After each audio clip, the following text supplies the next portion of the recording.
60 70 80 کی دہائیاں اس مملکت پاکستان میں نظریاتی کشمکش کے 3 سالوں سے عبارت ہیں۔ ان سالوں میں قوم پرست سیاست اور کمیونزم دونوں ہاتھوں میں ہاتھ ڈالے سیاست کی وادی پرخار میں نارزن تھے۔ ان میں کانگریس کے ہم رکاب سیاستدان اور علماء بھی تھے جن کی سیاست کا قائد اعظم کی مسلم لیگ نے 1947 میں جنازہ نکال دیا تھا، اور ترقی پسند دانشوروں، ادیبوں اور شاعروں کی ایک نسل بھی شامل تھی۔ ان دونوں کی بنیادی نفرت پاکستان کی اسلامی اساس سے تھی۔ تخلیق پاکستان کے روز اول سے ان کمیونسٹوں، دانشوروں اور قوم پرست سیاستدانوں نے پختون اور بنگالی قومیت کے استحصال اور مظلومیت کے نعروں کے ملبوس میں پاکستان سے نفرت کا زہر ایک منصوبے کے تحت بھرا۔ دونوں قوم پرستوں کے ڈانڈے بھارت سے ملتے تھے اور بنگالیوں کو تو براہ راست آشیرواد تھی۔ بنگلہ دیش بننے کے بعد اندرا گاندھی سے لے کر نریندر مودی تک ہر وزیر اعظم نے پاکستان توڑنے کے جرم کا فخریہ اعلان کیا۔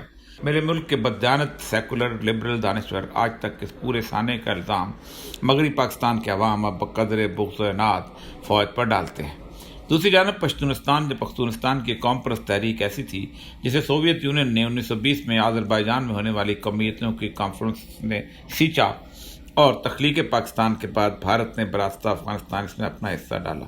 برطانوی ہندوستان کی لڑائیوں کو پاکستان کے کھاتے میں ڈالا جاتا رہا، جس کی وجہ سے ڈیورنڈ لائن کو ایک عارضی سرحد بتا کر مارغلہ کی پہاڑیوں تک پشتونستان کا نعرہ بلند کیا جاتا۔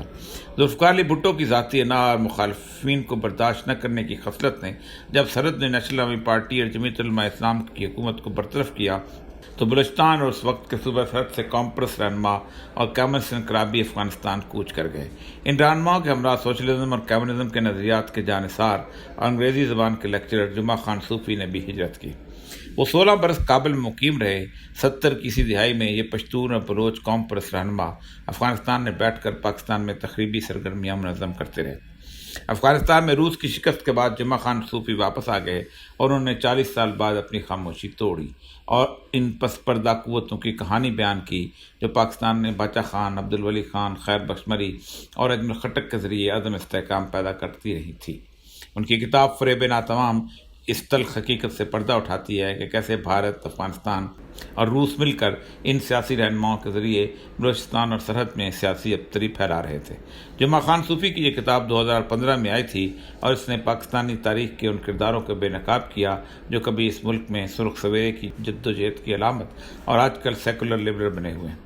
جمعہ خان صوفی ایک ایسا واقف راز درون میخانہ ہے جو افغان صدور سردار داؤد سے لے کر ڈاکٹر نجیب اللہ تک افغانستان کے ہر حکمران کے قریب رہا۔ ڈاکٹر نجیب اللہ کو تو جمعہ خان صوفی نے اردو اور انگریزی زبان پڑھائی تھی۔ اس کتاب میں جمعہ خان صوفی نے اس دکھ کا اظہار کیا ہے کہ وہ تمام سیاسی لیڈر جو کابل اور ماسکو میں بیٹھ کر بھارتی سفارت خانے کے توسط سے پاکستان کے خلاف ایک گھنونا کردار ادا کرتے رہے، انہیں جنرل ضیاء الحق نے محض بھٹو دشمنی میں معاف کر دیا۔ فریب ناتمام ایک ایسی کتاب ہے جسے حمود ارمان کمیشن کے ہمراہ ایک ساتھ قومی سیاسی تاریخ کا حصہ بنانا چاہیے، اس لیے کہ یہ ان تمام کرداروں کے اصل چہروں سے نقاب الٹتی ہے۔ یہ چہرے آج بھی میرے ملک کے معزز و محترم سمجھے جاتے ہیں۔ ہمارا دانشور انہیں جمہوری جدوجہد کے ہیرو بنا کر پیش کرتا ہے، لیکن میرے ملک سے ان رہنماؤں کی نفرت کمال کی تھی۔ یہ لوگ پاکستان کی فوج کو گالی دیتے تھے اور آج بھی ایسا ہے، لیکن روس کی فوج کو امن و انصاف کے علمبردار پکارتے تھے اور اب امریکی افواج کو انسانی حقوق کی علمبردار کہتے ہیں۔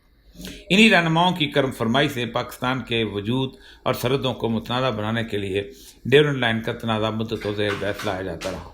یہ لائن افغانستان اور برطانوی ہندوستان کے درمیان اس وقت کھینچی گئی تھی جب افغانوں کے ساتھ گندمک معاہدہ ہوا تھا۔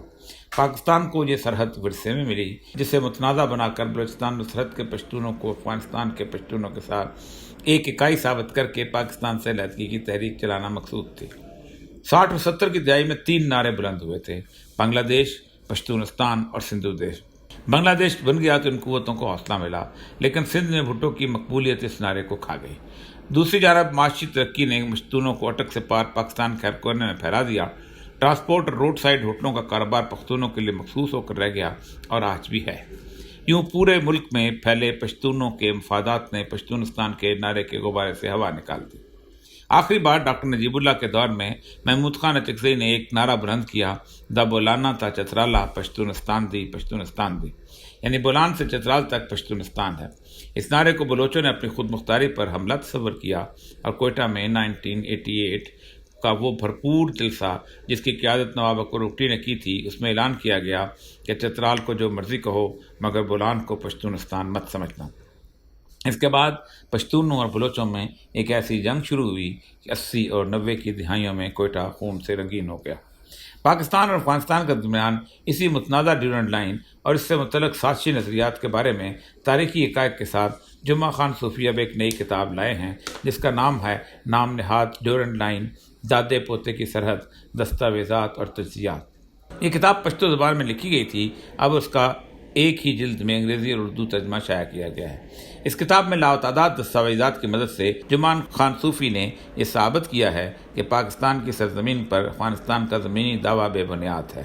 ان کے اپنے الفاظ یہ ہیں: پاکستان کے خلاف افغانستان کا زمینی دعویٰ جس قدر لغو اور بے بنیاد ہے اس کا مہذب دنیا میں تصور نہیں کیا جا سکتا۔